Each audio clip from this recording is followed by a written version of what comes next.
And welcome back. This is Marla with Mad About Cards and Crafts, and today I'm featuring a card using the Joseph's Coat technique.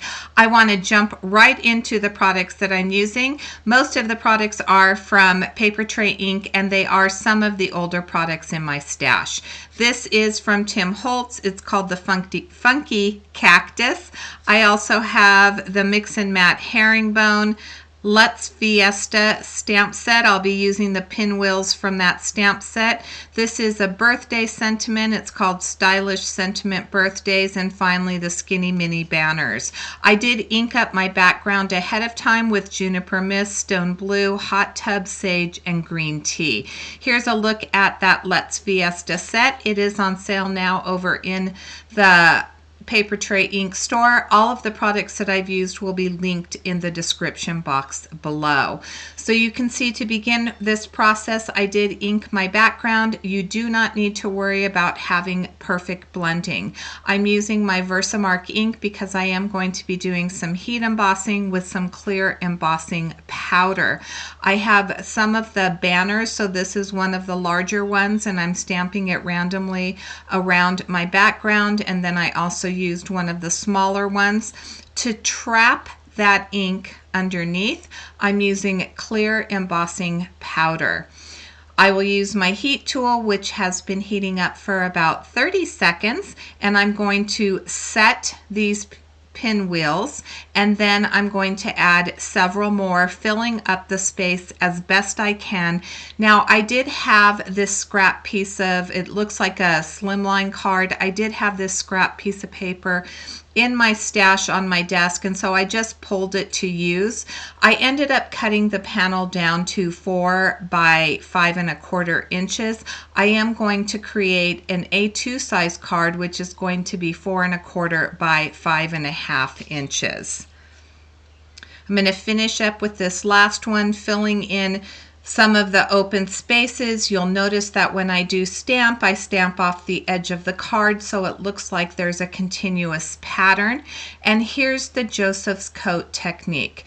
Now I'm going to add this black VersaFine ink over the top of this, and it's going to look a little bit funky for just a few moments. But what's going to happen, because I used that embossing powder over the pinwheels, so I stamped and then I added the clear embossing powder, it's going to allow the colors underneath to show through. I thought this color combination would make a nice masculine card, so I am actually creating a masculine birthday card. Once I get all of that ink over the top of it and I get it covered the way that I want it to, I do take a paper towel, as you can see, and I'm turning it. Each time I clean off a pinwheel and wipe that Versamark ink off, I go to another clean section of that paper towel because I don't want to smudge any more of that black ink anywhere. You'll notice that I'm using my microfiber cloth so I don't get any fingerprints on my panel, and there's a look at the background once I've completed the technique. I'm going to show you one of the cactus that I did color. I started with the sage and a sponge dauber. I'm going to add that to the bottom layer of this cactus. As you can see, there are 3 die cuts. And then I'm going to add a little bit around each of the other 2 layers.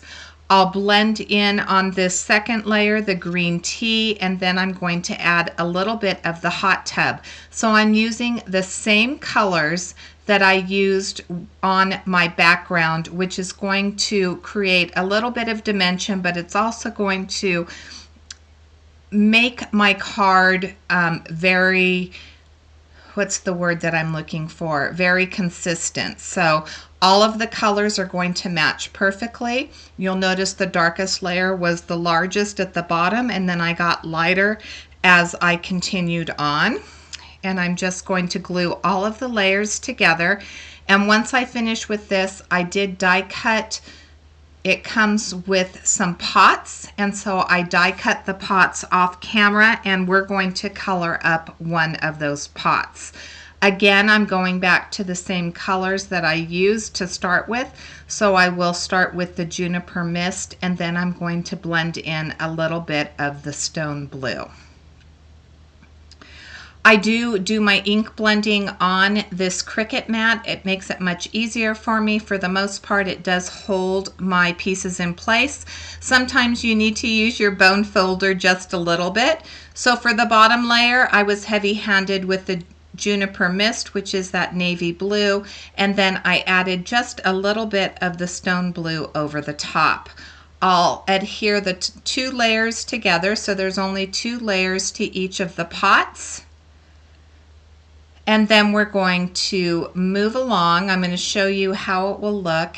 We're going to move along to the flowers. For the flowers, for one of the cactus, I did use a YG marker.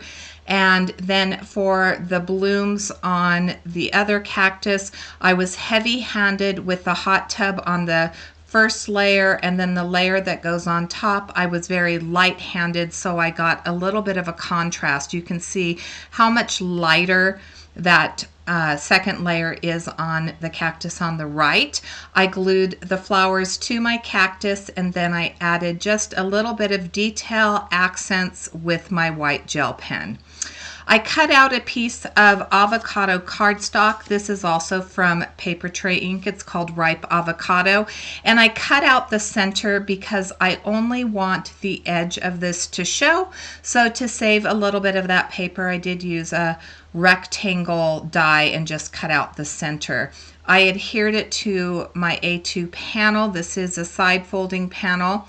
Here's the Joseph's coat layer that we created. As I mentioned, I did cut it down, and then I cut out the herringbone from some blue paper in my stash, and I'm going to glue that over the top.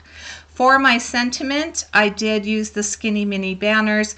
I inked up the banner using the stone blue, and then I stamped my sentiment, or wait, I think I used the hot tub on the background, and then I stamped my sentiment using the Juniper Mist. Once I add my cactus to the front of my card, that will complete my project for today. I hope you enjoyed the technique that I brought you. If you did, I would appreciate a big thumbs up. That always helps with the YouTube algorithm. I also would encourage you, if you haven't subscribed to my channel, I would absolutely love for you to subscribe and ring the bell so that you're notified whenever I do upload a video. I just wanted to take a moment to thank those of you that have followed me and commented consistently on my videos. I appreciate you guys so much. It really encourages me to continue on this YouTube journey, which can be a little bit daunting at times. I'm going to show you a final look at this card. Thank you so much for joining me, and until next time, have a fabulous day.